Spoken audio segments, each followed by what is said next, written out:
was it that eventually made you speak out? I knew eventually that I was going to speak out. It would have to be done someday. It was a day that I was dreading. But I knew once I had my first child, it's sort of having the responsibility over another child and wanting to protect her so much. I knew that I had to speak out there and then. My daughter was almost 6 months old, and the overwhelming need to protect her, it was a feeling that was bubbling up inside of us for a long time, knowing that one day I would have to speak out, and nothing particular happened. It was just an overwhelming bubbling sensation that it was going to bubble over. I knew I had to speak out there and then. And who did you tell? The first person I told was my husband. He was my fiancé at the time. And what was their reaction? We were both on a night out, and it was a terrible time for us to actually feel the need to tell him, and we both sat down in a quiet place when we were out, and I told him there and then exactly what had happened and how I had problems trusting people, and both of our reactions, we just sat and cuddled and we cried. And how long was it after revealing your secret that you went to court? After I revealed my secret to my husband, it was a while after until I revealed the secret to the rest of my family. My husband gave us gentle nudges towards it for a few months, and he knew that it had to come out. The right thing had to be done. After the gentle nudges, I told my mum a couple of months later, and the day after I went to the police. And what did it feel like speaking to the authorities after so long after it actually happening? That was almost one of the worst things that I've ever done. To have to go through telling my family what had happened, then telling a total stranger, hoping that they will actually understand and believe what I was telling them.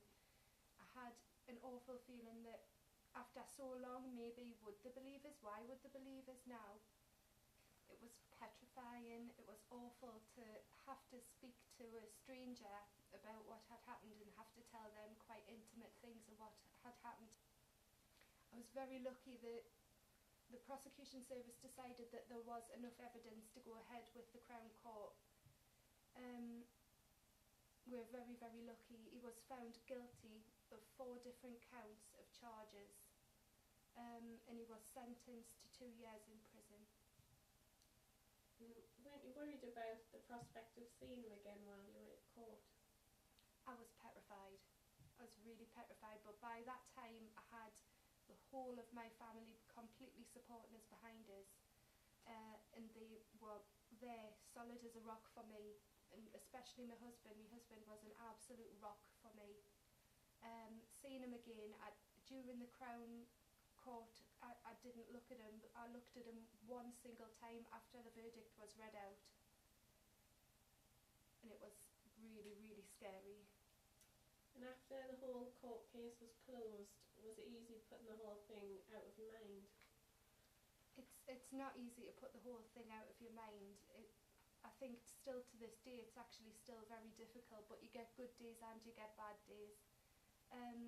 It was still very, very raw after the Crown Court for quite some time, but having the strength and the support of my family and my children behind us, so it's helped me move on. And after that you started a Facebook group. What made you start that up? When I realised after I'd spoken out, I realised quite how very common it is. Unfortunately, it seems that a lot of people have been affected by abuse at some point in their lives. I was quite shocked at how many people actually came to me once I had actually spoken out, saying they had actually been through the same thing, but they were too scared to speak out. So I realised that once I was actually starting to feel better about myself and feel, yes, I actually was strong, I decided to use my strength to try and speak to other people to show them that it's okay to break their silences. Some days I do feel like I've absolutely truly moved on, and I'm very, very proud of myself for that, but I wouldn't have been able to done it without the strength of my family. However, other days you do actually have bad days where backflashes, or awful things like that, but I still believe that I've really truly moved on from where I felt when I first spoke out.